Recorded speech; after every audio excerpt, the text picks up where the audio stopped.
Hello दोस्तों, स्वागत है आपका मेरे चैनल स्टडी ट्रिक में। मैं हूं आपका दोस्त ब्रजेश यादव। आज हम बात करने वाले हैं स्मार्ट सिटी अवार्ड 2021 के बारे में कि आखिर ये दिया क्यों जाता है स्मार्ट सिटी अवार्ड, और किन कारणों से दिया जाता है, और किन किन शहरों को वर्तमान में 2021 में दिया गया, और इसमें क्या क्या बातें हैं। तो चलिए दोस्तों, वीडियो को शुरू करते हैं और देखते हैं।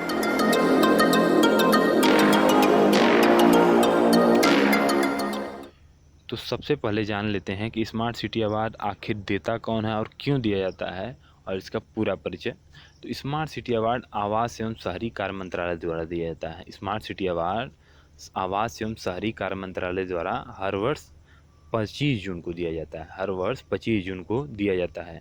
वर्तमान में आवास एवं शहरी कार्य मंत्री कौन हैं? तो हरदीप सिंह पुरी जी वर्तमान में आवास एवं शहरी कार्य मंत्री हैं। स्मार्ट सिटी मिशन की शुरुआत कब हुई थी?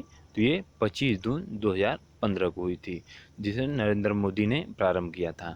स्मार्ट सिटी मिशन की शुरुआत कब हुई थी? तो 25 जून 2015 को नरेंद्र मोदी, जो कि वर्तमान प्रधानमंत्री भी थे उस समय, उन्हीं के कार्यकाल में शुरू हुई थी। तो स्मार्ट सिटी अवार्ड कब दिया जाता है? तो 25 जून को। तो इस साल भी 25 जून को ही दिया गया। और किसके द्वारा दिया जाता है? तो आवास एवं शहरी कार्य मंत्रालय द्वारा। आवास एवं शहरी कार्य मंत्रालय द्वारा स्मार्ट सिटी अवार्ड दिया जाता है। वर्तमान में आवास एवं शहरी कार्य मंत्री कौन हैं? कौन हैं? हरदीप सिंह पुरी। हरदीप सिंह पुरी जी वर्तमान में आवास एवं शहरी कार्य मंत्री हैं। और इस मिशन की शुरुआत कब हुई थी? 25 जून 2015 को। स्मार्ट सिटी अवार्ड निम्न श्रेणियों में दिए जाते हैं, जो कि इनको श्रेणियाँ बांटी गई हैं कि किन किन श्रेणियों में दिए जाते हैं। तो सामाजिक परिदृश्य, शासन व्यवस्था। शासन व्यवस्था यानी पुलिस से संबंधित है, तो शासन व्यवस्था, सामाजिक परिदृश्य, शासन व्यवस्था, आर्थिक विकास, स्वच्छता, इनोवेटिव इंडिया, सांस्कृतिक विकास, शहरी पर्यावरण, पेयजल और कोविड इनोवेशन इसमें दोस्तों बाद में जुड़ा। जब कोविड आ गया, जब इसका पूरे विश्व में प्रभाव फैल गया, तब से ये कोविड इनोवेशन भी इसमें जुड़ गया है।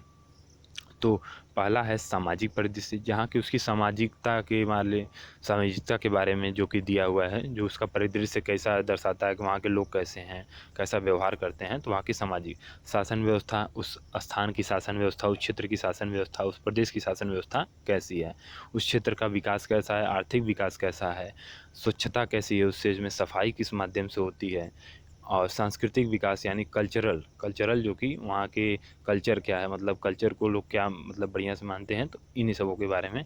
तो सबसे पहले पूरे ओवरऑल डेवलपमेंट अवार्ड जो दिए गए हैं उसके बारे में बात करें तो ये किसको मिला है? इंदौर मध्य प्रदेश को और सूरत गुजरात, दोनों को संयुक्त रूप से ओवरऑल जितने भी मतलब सभी जो 9 कार्ड आपको मैंने दिखाए थे पीछे जिन श्रेणियों में, उनमें सब में जो अव्वल आए हैं वो इंदौर और सूरत आए हैं, जो कि सूरत गुजरात के दोनों को संयुक्त रूप से प्रथम स्थान पे दिया गया है ओवरऑल डेवलपमेंट अवार्ड। और स्मार्ट शहर अवार्ड उत्तर प्रदेश को दिया गया है, और मध्य प्रदेश और तमिलनाडु, उत्तर प्रदेश प्रथम, मध्य प्रदेश द्वितीय और तमिलनाडु तृतीय स्थान पे रहा। ओवरऑल तो पूछेगा तो इंदौर और सूरत को बताएंगे। Smart citizen leadership award, smart citizen leadership award ये किसको दिया गया? तो ये किस शहर को दिया गया है? अहमदाबाद प्रथम स्थान पे है, वाराणसी द्वितीय स्थान पे है, और रांची तृतीय स्थान पे है। अहमदाबाद गुजरात में है, वाराणसी यूपी में है, और रांची झारखंड में है। शासन व्यवस्था के अंतर्गत अवार्ड कौन सा दिया गया? किसको किसको? तो बड़ोदरा को प्रथम स्थान, ठाणे को द्वितीय स्थान, और भुवनेश्वर को तृतीय स्थान। शासन व्यवस्था के मामले में बड़ोदरा को प्रथम स्थान पर रखा गया, और स्मार्ट सिटीजन लीडरशिप के मामले में अहमदाबाद को प्रथम स्थान पे रखा गया है। अगला अवार्ड है सामाजिक परिदृश्य के अंतर्गत अवार्ड, मतलब सामाजिकता के आधार पर अवार्ड। तो ये दिया गया है तिरुपति जी को। तिरुपति स्थान है जो, उसको दिया गया है। प्रथम स्थान तिरुपति का है, और भुवनेश्वर द्वितीय स्थान पे हैं, और तुमाकुरु तीसरी स्थान पर। और सांस्कृतिक विकास के अंतर्गत जो अवार्ड दिया गया है वो उसको इंदौर प्रथम स्थान पे है, चंडीगढ़ द्वितीय स्थान, और ग्वालियर को तृतीय स्थान। वो सामाजिक परिदृश्य का अवार्ड था जिसमें तिरुपति प्रथम स्थान पे, और सांस्कृतिक विकास पूछेगा तो इंदौर टिक करेंगे दोस्तों। जो भी परीक्षा में इससे संबंधित क्वेश्चन जरूर 1 या 2 क्वेश्चन जरूर पूछा जाएगा।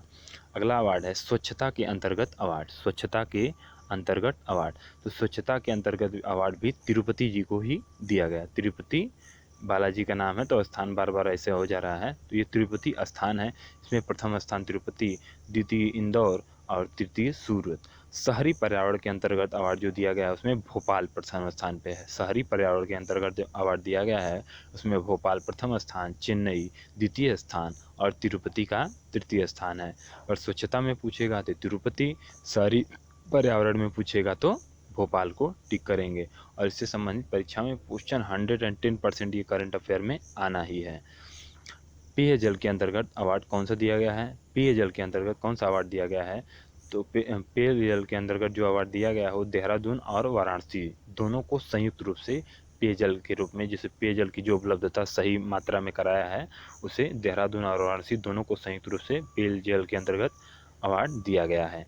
इनोवेटिव आइडिया के अंतर्गत जो अवार्ड दिया गया उसमें इंदौर प्रथम स्थान पे है और तिरुपति और आगरा को संयुक्त रूप से दूसरा स्थान दिया गया है। इनोवेटिव आइडिया मतलब जो बढ़िया, मतलब जो क्षेत्र में अपने नए आइडियाज़ को प्रोड्यूस करके अच्छी सुविधाएं उपलब्ध करा उसे इनोवेटिव आइडियाज़ कहते हैं। अगला है कोविड इनोवेशन के अंतर्गत जो अवार्ड दिया गया है वो किसको दिया गया है? तो ये दिया गया है वाराणसी व महाराष्ट्र के कल्याण डोंबिवली को संयुक्त रूप से। वाराणसी व महाराष्ट्र के डोंबिवली को संयुक्त रूप से दिया गया है। वाराणसी व महाराष्ट्र के कल्याण डोंबिवली को संयुक्त रूप से दिया गया है। आर्थिक विकास के अंतर्गत ये अवार्ड किसको दिया गया है? तो इंदौर इसमें प्रथम स्थान में। आर्थिक यानी पैसे की बात हो रही है, तो पैसे से इंदौर को आर्थिक विकास के मामले में प्रथम स्थान पे, दूसरे पे तिरुपति और तीसरे पे आगरा को। आर्थिक विकास के अंतर्गत जो अवार्ड दिया गया इसमें इंदौर प्रथम स्थान पे। तो उम्मीद करता हूँ दोस्तों वीडियो आपको पसंद आएगी। दोस्तों वीडियो देखने का क्वेश्चन तो लाइक सब्सक्राइब कमेंट करना ना